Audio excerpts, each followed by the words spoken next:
자세히 좀 진단 내려드리도록 하겠습니다. 볼까요? 어머니 혈압이 높으셔서 매일 혈압약을 드시고 계시고 체구도 작은 편이시고 화장실 앞에서 한번 기절한 적이 있다고 하시는데 한 번뿐이었다고 괜찮다고 하시는데 큰 병일까요? 그러니까 서 교수님, 이 부분 어떻게 기립성 저혈압에 해당이 될까요? 네, 기립성 저혈압 가능성이 좀 높아 보입니다. 네.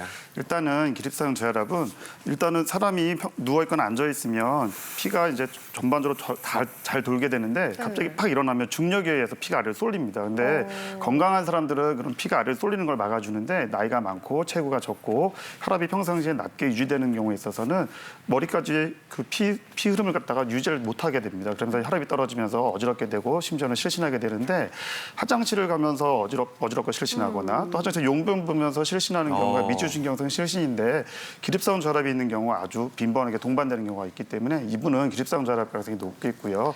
반복된다면 꼭 확인하실 필요가 있겠습니다. 네, 근데 기립성 저혈압인데 고혈압인 분들에게도 좀 이런 현상이 나타날 수 있는 건가요, 교수님? 그러니까 이제 약이 적절치가 않으신 거죠. 네. 지나치게 내려가시는 것도 있는 것이고 또 최근 약이 혹시 바뀌진 않았는지도 좀 물어보셔야 될 것 같고 또 식후 저혈압 현상이 또 겹치게 되면 네. 특히나 오전 시간대에는 조심을 해야 되는 그런 상황이 되겠습니다. 그러니까 약에 적응하는 오후나 저녁 때 되면 큰 문제가 없지만 식사로 인해서 저혈압이 되고 약으로 인해서 혈압이 내려가는 게 겹치다 보면 네네. 자세에 따라서 순간적으로 저혈압이 생길 수 있는 게 있기 때문에 네. 주치의를 상의해서 혹시 약이 너무 나한테 과하지는 않는지도 좀 확인해 보실 필요가 있겠습니다. 예. 저도요, 이렇게 앉았다가 일어나면 어김없이 이렇게 어지러워가지고, 빈혈이구나. 당연히 그렇게 네. 생각을 했거든요.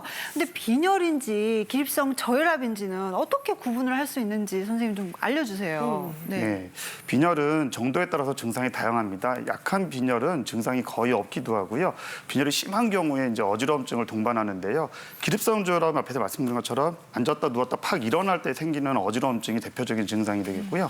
빈혈은 누워 있어도 어지럽게 되고 심한 경우에 앉아 있어도 어지럽게 됩니다. 또한 빈혈은 온몸에 피가 적은 거기 때문에 필요로 한 피를 잘 배달을 못 해주는 거죠. 그렇기 때문에 쉽게 피곤하고 숨이 차고 심한 경우 식은땀이 나고 이런 전신적인 증상이 동반되는 경우가 많습니다. 네.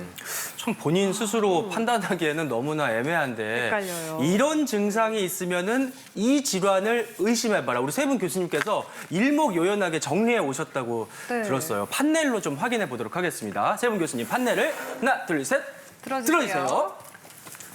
자, 우리 먼저 박 교수님부터 볼까요? 네, 비틀거림, 음주한 것처럼 한쪽으로 쏠리는 현상이 있다라고 말씀을 주셨는데 이게 뇌에 이상이 있는 거라고요? 손해 이상을 네. 의심해 볼 수 있는 거예요. 뇌 중에서도 이제 손해를 생각해야 되겠는데 저희가 이제 술을 드시면은 네. 손해 기능이 떨어지게 돼서 실제로 손해에 뇌경색이 있는 사람과 이제 비슷한 증상이 나타날 수가 있습니다. 근데 네. 이제 손해 중에서 가운데 부분에 문제가 생기면 보행에 문제가 생기기 때문에 좌우로 이제 비틀비틀하게 되고 특히 이제 손해 중에서 약간 바깥쪽으로 이제 거기에 이상이 오면은 겨냥 이상을 그래서 물건을 제대로 잡지 못하시는 거죠. 그래서 이제 술을 갖다 많이 드신 분들 보면은 어떤 물체를 제대로 잡지 비틀비틀하는 못하고 것처럼. 본인도 몸을 가누지 못하는 그렇죠. 이런 증상이 생길 수가 있고요.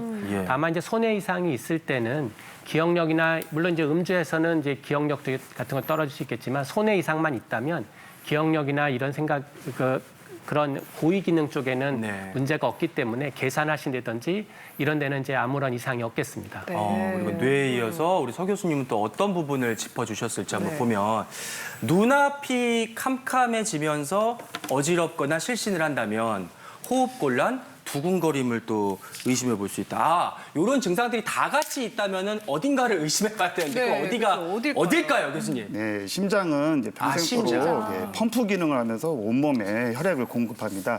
이런 심장 기능이 떨어지게 되면 당연히 혈액 공급이 부족하게 되는데요. 특히 머리로의 혈액 공급이 부족하게 되면 갑작스럽게 눈앞이 깜깜해지고 실신을 하게 됩니다.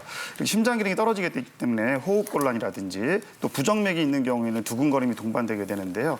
이런 부정맥, 정확하게 맥이 유지가 안 된다든지 너무 빠르다든지 너무 느린 경우에는 머리로 혈류량이 적어지기 때문에 충분히 실신이 생길 수 있겠습니다. 네, 임기준 교수님께서는요, 배멀리를 하는 것처럼 사방이 빙빙 도는 것처럼 된다라고 했는데 이건 귀와 관련한 증상이라고 적어주셨네요. 네, 이렇게 좀 전에 빙빙 이석증에 돌고- 대해서도 좀 알아봤었는데 또 다른 질환들이 있는 거예요? 네, 그렇죠. 이제 이렇게 빙빙 도는 거를 우리가 현혼, 즉 버티고라고 하는데 네. 귀의 특징적인 이 어지럼 양상으로 형태로 나타납니다. 네. 그래서 이제 이런 귀와 관련된 어지럼을 한 3가지 정도로 요약할 수가 있는데요. 첫 번째가 아까 제일 말씀드린 이제 이석증을 말씀드릴 수 있고요. 두 번째가 이제 요즘에 많이 생기는 대사성 질환인 귀고혈압이라고 일명 얘기하는 우리 메니에르 병입니다. 이런 메니에르 병은 이제 달팽이관이 막 부푸는 병이거든요. 그래서 이런 부푸는 게 처음에 약하면은 귀가 멍멍하죠. 더 부풀게 되면은 이제 저음이 떨어지고 그다음에 청력이 떨어지기 때문에 또 이명이 들리고 압력이 높아지고 빵 터지게 되면은 20분 이상 뱅글뱅글 도는 아주 심한 어지럼이 나타나는데 어떡해, 이렇게 네. 식습관 등등과 관련된 것을 우리 이제 메니에르병, 귀고혈압이라고 하고요. 마지막으로 말씀드릴 게 이제 감기나 이런 그 바이러스 감염과 함께 해가지고 나타나는 우리 어지럼 감기라는 그런 이제 그 전정신경염이 있습니다. 이거는 이제 어지럼이 굉장히 며칠 동안 굉장히 오래 가는 양상인데 이 안면신경 마비의 친척이라고 생각하시면 되겠습니다. 그렇군요. 선생님, 어지럼증을 일으키는 3대 귀 질환이요. 어떻게 증상에는 차이점들이 있을까요? 네, 사실은 그 기간에 따라서 좀 틀립니다. 그러니까 이석증 같은 경우는 눕거나 일어날 때 한 1, 2분 정도 이렇게 뱅글뱅글 도는 그런 어지럼이 나타나시거든요. 꼭 우리 어렸을 때 뺑뺑 돌다가 가만히 딱 쓰면은 세상이 뱅뱅 돌잖아요.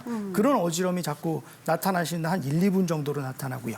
메니에르 병은 아까처럼 이제 달팽이관이 빵 터지기 때문에 배터리에 섞여가지고 정상화가 되는데 한 20분 정도 걸리기 때문에 그래서 한 20분 이상 되는 그런 어지럼이 나타나고요.